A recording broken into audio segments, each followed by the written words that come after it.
of the comparison of mastery and ego. Did anybody take a look at that and see which ones they may be guilty of? All of them. And by the way, I'm colorblind. I can't see that little red mic almost at all. So I have no idea if your mic is hot or anything. That's why I love Zoom, because you can raise your hand. I love Zoom for a lot of other reasons. Meeting's just, it's meeting. It is what it is. It's never good or bad, right? But the problem is I can't see if your mic's hot or not. But if everybody wants to just kind of speak up, and even those people that don't speak up, not judging you, I'm not critiquing on you, but maybe we get out of our comfort zones and we try to speak up on this call. Who wants to go first? Doug, you want to just read through the whole list? You're muted, but grab a couple of them that you were guilty of, because I know you probably read it. Oh, I'm all over it. I have lived a lot of things wrong, so we're correcting a lot. So the difference between mastery and ego. Mastery is selfish, ego self-centered.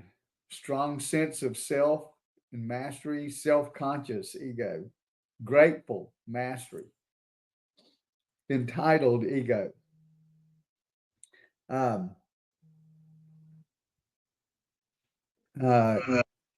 Embarrassable. There's a great one. Easily embarrassed. Unoffendable. Easily offended. Unirritable. Easily irritated. Compassionate versus judgmental. Always learning versus always comparing. Win the battle within versus win at all costs. Process oriented. Outcome oriented.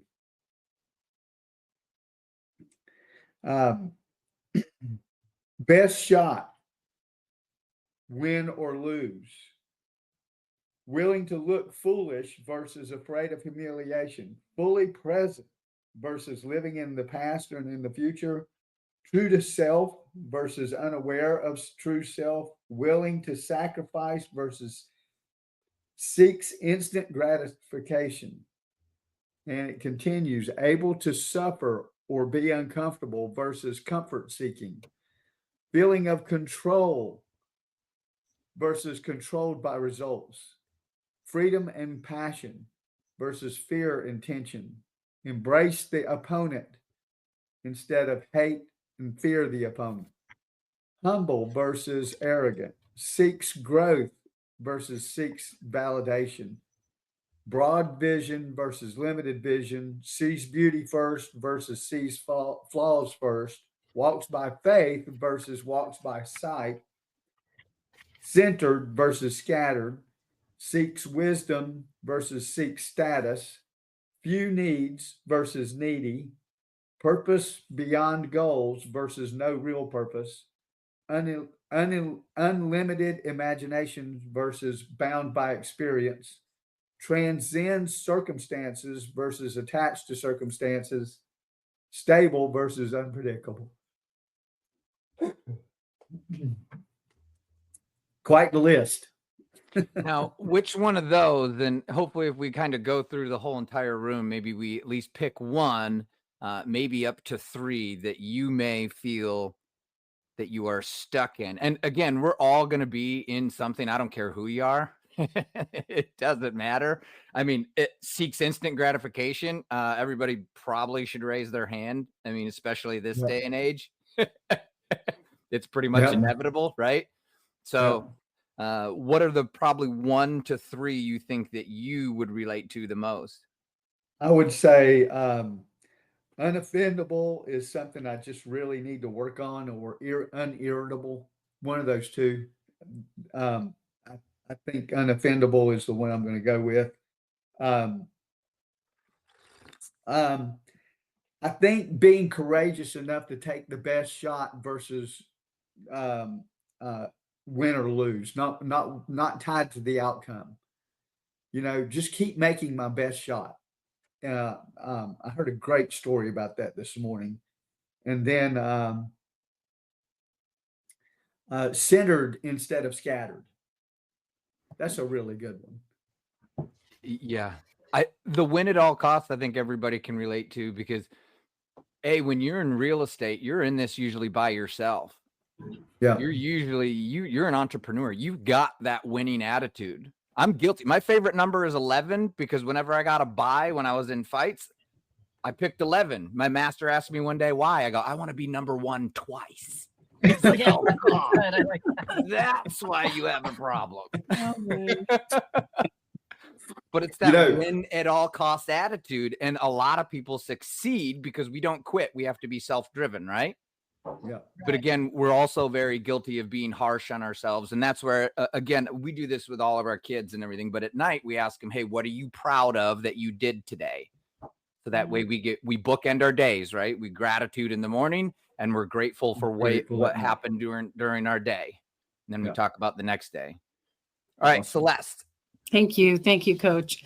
I love this particular topic for one main reason, and that is because I have been challenged with asking enough questions. I've been very mindful of what questions am I asking so that my clients get the platform that I know they need.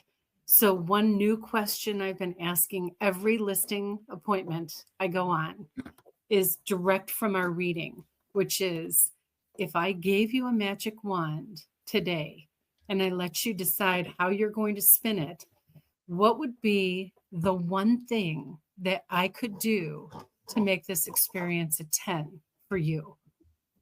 Oh my God, you would be shocked at the wonderful responses I keep getting. And when I say wonderful, like the bar is really low, you guys. Yeah. I am in shock, and the question seems to light them up, and they're just so happy to be being given that opportunity to tell what they want to tell. And it's always something so basic, like, could you just call me back? Yeah. I kid you not. That's the answers I'm getting. It's probably one of the best open-ended questions you can always do, right? And it's almost in the same lines of say, hey, what should I always do and what should I never do with you, to make sure that we're treating them with that platinum rule I like that of one how too. they want to be treated. Yes. Yeah. Excellent It question. makes you feel good too when you have that conversation with them, because instead of you being on different sides of a table or a meeting, you now become one because you've heard them. So out of this list on page 84, 85, do you want to dive into one or two that you think you may need to work on? I'm not sitting with the book in front of me, but I Okay. do remember listening to Doug and what he commented on. And my feeling is, Doug just said something about worrying his concern is worrying about, how, I don't know, I'm trying to even figure out how he said it. He had like being offended as one of his concerns. And I've never felt concerned like that. I just don't. I'm in it to win it, and I'm in it to lift their value. So when people comment about stuff, if they don't see how awesome I am in this equation, they're missing out on the whole picture. Like, I don't know what's going on with them. But I really join my client in acting as if we are together. And everything I do, everything I say, everything I show them is about how do we lift your value? Yeah. And those that don't see it, it's okay. I mean, you're going to have those people that you just don't align with. And I know sometimes we do get offended, but it's just like, hey, it is what it is. Again, there's nothing good or bad about it. Mhm. It's just, that's the way the cookie crumbles, right? I forgot who it was yesterday talking about, when somebody cuts them off, like it's a horrible thing. Well, what if they cut you off? And because they cut you off, it saved you from a 50-car pileup. But that 50-car pileup is neither good nor bad. But let's say you lost your legs in that 50-car pileup, and now you're like, oh, well, that sucks. Does it? But maybe all of a sudden the military knocked on your house and every able-bodied man and woman had to go to war and fight. But since you lost your legs, you didn't have to go and everybody died. Right. So we never know about those situations, whether they're good or bad. So that's kind of where the unoffendable comes in at all costs. That's good. That's good. Coach, I'll go next. I talked about it yesterday, and judgmental is easily one on my list. That I recognize it. Like I even mentioned it yesterday. I recognize it, and now I switch it up to like, okay, they're doing their best. I also wanted to comment though, people that you're attracted to and or leaders are all on this obviously mastery list. So I could just think of some podcast guys I listen to and just other leaders as well. Even Coach Russ, you see a lot of these mastery titles, or at least I can see those in a lot of the people that you want to be like or in a team with, like always learning instead of always comparing, fully present instead of saying like living in the past or in the future, always, and then what we talked about, the living in the past and the future, is that depression or that anxiety, from what I understand. And so that was something that hit the light bulb. I'm saying, that's interesting. All of those, and especially all the ego ones are ones that like would irritate you as well. So it's just an interesting list when it's there in front of you. Yeah.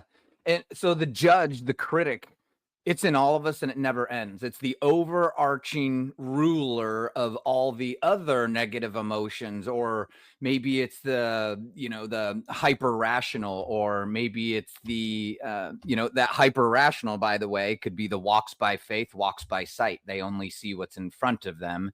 That has to be black and white, has to make sense and logic, even in relationships, right? Or maybe it's the restless or the hyperachiever. There's a whole bunch of them in there. Now, the fun part that you just mentioned is on page 93, when they're talking about comfort. We're not in this yet, but it says the more comfort in your life, the harder it is to face discomfort.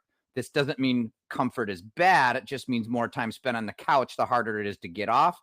And the more people on that couch with you, the harder it is to get off as well. So the more you're hanging out with people in these negative spaces, the more it's just going to drag you down. If that diamond, when we're looking at that diamond again, it's going to spiral you downwards rather than upwards into a place of transcendence. But you're right, man. That judge will go everywhere. I can tell you, for coaches, for Russ and I, it's probably either judgmental but sees flaws first rather than beauty first. It's more of the problem solver type of mentality, or potentially scattered. I mean, look at just Russ and I. Camacho is a little more put together, but Russ and I are all over the place. Well, that's also, I think, what adds to whatever personality and type of coaching. And Coach Russ has always said that it looks like I'm prepared, but it's like of team behind him that was helping him. But again, that also helps the connection and what am I looking for? The accountability, the highest accountability from other prior coaches that I've encountered. That not only from someone, from other people as well. Even the broker in my old office was like, this guy is the most keeps you accountable more than anybody else. So, and that's a breath of fresh air, and that's usually sometimes something that is a little missing piece in all. Gary. I'm having so many problems right now with my my connection, so I'm very sorry about that. One thing, so what I wanted to say is, you were talking about being on the couch, right? I'm just going to close my computer. Being on the couch, right? And if you're on the couch and then the more people you have, the harder it is to get off. My youngest son is in this position right now, and I have no, like, if he was a kid, I could get him off the couch, right? But I can't seem to get him off the couch, and it's so difficult. How am I going to do that? He doesn't live with me. He's set in his ways. He's a stubborn MFer. It's terrible. I have no idea how I'm going to do that, how I can lead him to get out of that. It's awful. It's really awful. Yeah, and some of it has to be with the environment. I mean, that's a very loaded question. That's a good hour coaching call for sure. And there's always questions behind the questions, and unpacking things and getting as much information as you possibly can first. I'm happy to talk to you offline on that one too. But a lot of it comes down to the most important thing I can ever tell people is if I could do one thing in the world and put it on a billboard to change the world, it would be the morning gratitudes. And I've seen it with my own children that have been lazy or they're in negativity or anything like that. I've literally see it pull people out of depression and motivate the living heck out of them. But it's trying to focus immediately in the morning and watch them get out of bed. Make the bed Right. once you get out of it, but trying to focus on 3 things you're grateful for, because it's all about how you start your day and usually end your day. Yeah. I would like to add to that, Carrie. First off, I changed my words because I didn't want to be speaking that into his life. Right. But stubborn. What is stubborn? Stubborn in one circumstance is, oh my gosh. The next, it's a tenacity. So where has that tenacity come in that you have really appreciated? So go back to him and say, you're trying to get him off the couch. Just go to a different place with it. What do you appreciate about him? Is it, I've come to you or whatever, assuming you probably talked to him about not getting off that couch, but you've got a tenacity that, that I appreciate that what things you have seen him do, and give him a compliment instead of the beat up part of it. And you'll get a different response because now you're praising him for a characteristic that he has that is a good characteristic in the right circumstance. Yeah. And Well said, Jeanette. So where would you pull that, Carrie, on this list of egos? Where would you see that your ego is getting in the way? My ego, I think it's his. I'm just trying to care about him and get him off the day. I know, but that's kind of a little judgmental, maybe.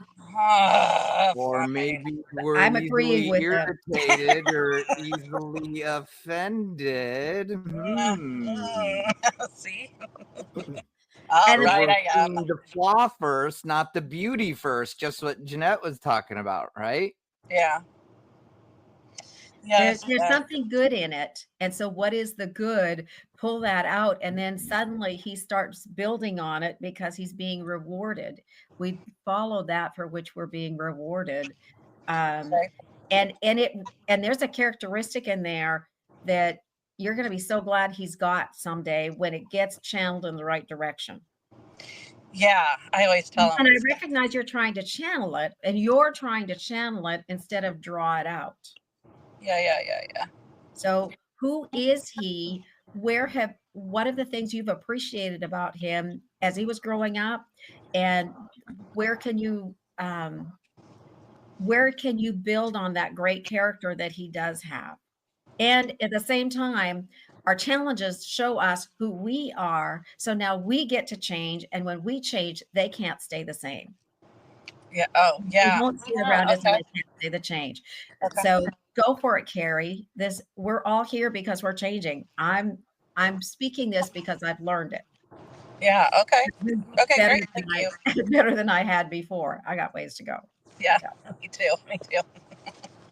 So Jeanette, while you're on, do you want to pick some of those off that list, 1 to 3 of them or so that you're dealing with or feel you need to improve on? Okay, seeking wisdom. Purpose beyond goals, seeing a bigger picture instead of, it's like the big picture, but getting caught up in the little stuff and building the steps to the vision. So sometimes it feels like I can't see the steps to the vision, and yet I have them in front of me. So I'm letting my mindset be adjusted so that I go, well, no, I have it here. Move past the busy work, build the system, build the patterns. Some of that goes back to Atomic Habits, where it's like you get this level of success, then what's the success in it? What's the next level? Keep building on those, and it becomes the able to suffer, be uncomfortable, and going to page 94 and 95 where you were before. a large part of suffering is thinking that we shouldn't suffer. Right. Who says we shouldn't suffer? I I mean, every one of us has had. I was widowed when I was 26 years old. He'd been in the hospital for 9 months. He was in the hospital that I worked in. He couldn't get out of bed. I found out quickly that I would never be able to take him home. In the last parts of it, I found out that in order to not be financially wiped out, me, my family, his family, in order to have him state take care of him, I would have had to divorce him. I would have had to divorce him. That would not have happened. But besides, he was in no capacity to do that. He passed away about 3 weeks later. And I would not change that experience for myself. I wish he didn't have to go through it, but who I became out of that, I would never give that up. And what I've learned from that all the way through here, I so wish I could change it for him. But since it was there, this is a place of building in me that has been priceless. So I'm not afraid of suffering anymore. I'm not looking to do it, but I'm not afraid of it. Yeah. And how much am I There's no creating for good without myself? bad, right? It's the yin and the yang. You've got to have it in order for it to, otherwise we'd It's be miserable. it's where our character gets developed. As Carrie, you going through this with your son. Our character gets developed because we have to start finding answers. We can't be comfortable where we were anymore.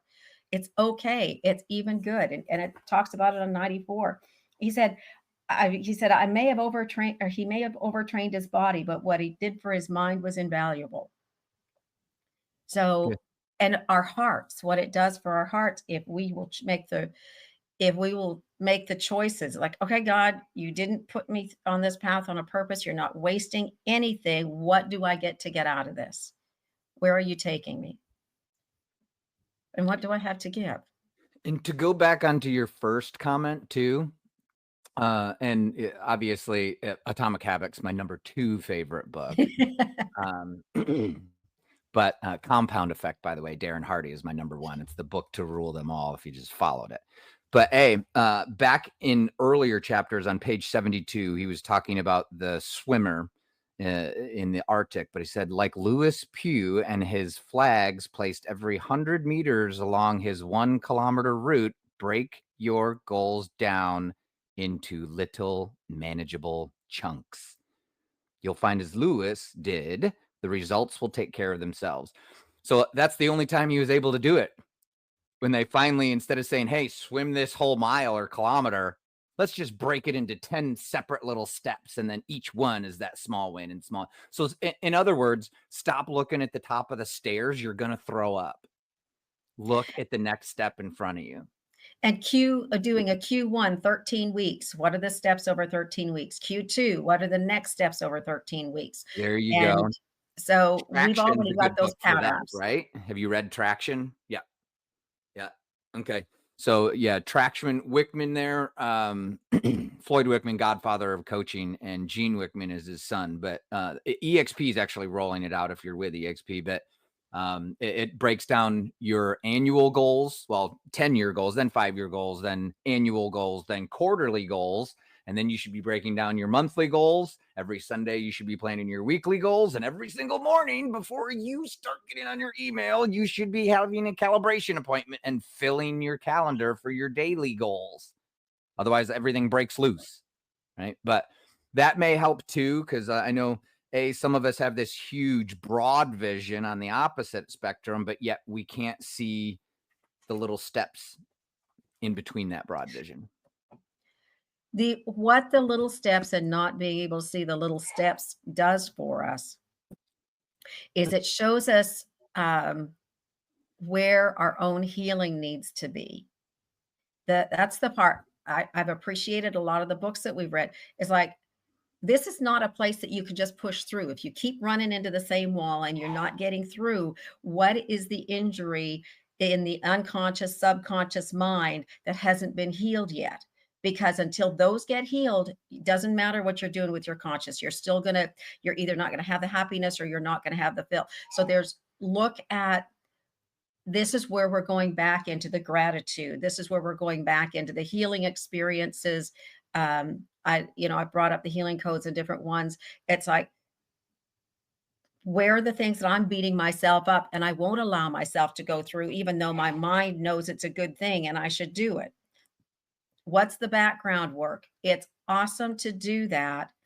And it's not necessarily easy because things are going to come up that you didn't expect. What are those traumas you had? We're get past the fight and flight, and those can heal. Just get to recognize them and let them heal now.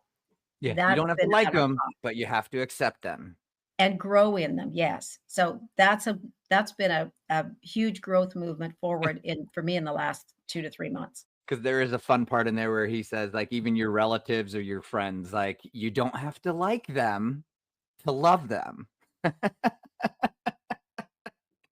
Just accept who they are. Pretty funny. All right, guys, we got a couple minutes left. Can I go, Dustin? Yes, absolutely. I just wanted to go. I had like bookmarked on my page that exact section you were talking about. I love that when he was talking about the flags and putting them at the distance and breaking it into chunks. And just kind of want to share with everybody. I'm closing today on my first flip. Like, we already got the flip done and we're actually closing. And for like a year and a half, I had been stuck in analysis paralysis and fear and everything, and just and then I had to do what this is saying, like breaking that into chunks. So like today I'm going to do these things and figure out like hard money lenders, and then break it into chunks, and then not have because looking at it from start to finish, that was like huge. It was just scaring me. So anyway, that helped a lot. And a year and a half, you said? Well, a year and a half of just like studying, researching about real estate investing and learning about flips and everything. And just it wasn't hold time for a year and a half, was it?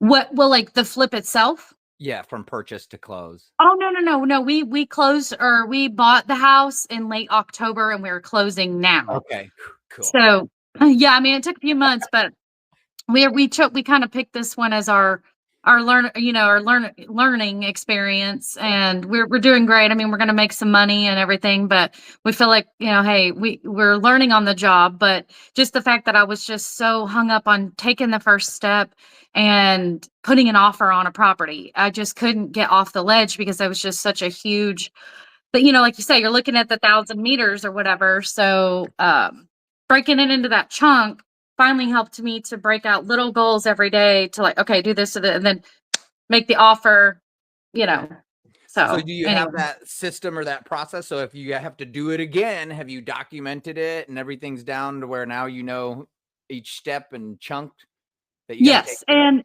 I feel like too, because not going to say everything was smooth. There was plenty of things that yeah. But the things that we can control, that I'm making the list of that we're going to do, improve upon for the next time. And so super excited to do the next one now. Can't wait. Yeah. That section of that book, love it. And I gotta say, I've never read a book so slow in my entire life, because I'm one of those that just like, but I'm just like, I just want to soak it. This is not the kind of book you do that with. You just soak it all in, and it's absolutely amazing. Yeah. And the ones that are psychological, I mean, there's a lot to process into them. So it's not just like, here's the what and the how. This deals a lot more with the why. And so when you're dealing with why power versus willpower and changing that whole being, if we're looking at being, action, results, right? The action and results is all over the place, but the books that try to focus on who you need to be, sorry, it's going to be a slow read in order for you to get it, because it's got to sink in. I agree. But that's where I've been on this journey. So it's just going right into everything I've been working on and the mastery and being present. I had heard that term when I started working on these things months ago, and I didn't know what that meant. I was like, what does it mean being present? And now I realized how much that's like one of my worst ones. Judgment's my next one, but my being present, because I've always been a person with my head in the clouds, or thinking about things that happen here or things I'm going to do here. And I have to go whoop. And it was when I started meditating, and they kept throwing that out there, like being present. And I go, what is that? But now I'm starting to understand it. I haven't mastered it. And you never will. That's okay. That's the beauty of it. Yeah, right. One more It thing I will just want to always add be a too, though. process. There's a lot of things we may not be good at, like being scattered. When you mentioned that, that is one of my things too. It's not And maybe attention trying deficit, to, it's attention surplus, by the way. yes, I agree. And I've always used that as a good thing. Some people might say, my superpower. fiance, he's an OCD kind of guy, military, so he's like, that stuff drives him nuts. But I've always looked at some of those as something that is a good thing and not a negative thing, and try to not necessarily say you can't master it, but like try not to make it Always feel prepared. bad. There's always the better way to look at it. Yes, but one thing I think people will surround themselves with those who have those traits that they can build upon or help them with, whether you can get an assistant at some point. That's what I'm looking to do, that does have those qualities. It could be like, hey, keep me on track and help me. And maybe some of those things until you could find the ones that are mastered and put them around you. So that's it. Arguably, I would say that your assistant could be almost AI if you haven't maxed that out yet. And then I would say that you're doing something in terms of maybe like a virtual assistant or so. Sphere Rocket's really good into that. And then all depending on where you're at. Like if you're doing 40, 50 deals, you can probably do in-house assistant in the office to keep you around there. You're doing more than 60 deals, the wheels come off. You need an assistant. You guys lose. Oh, yeah.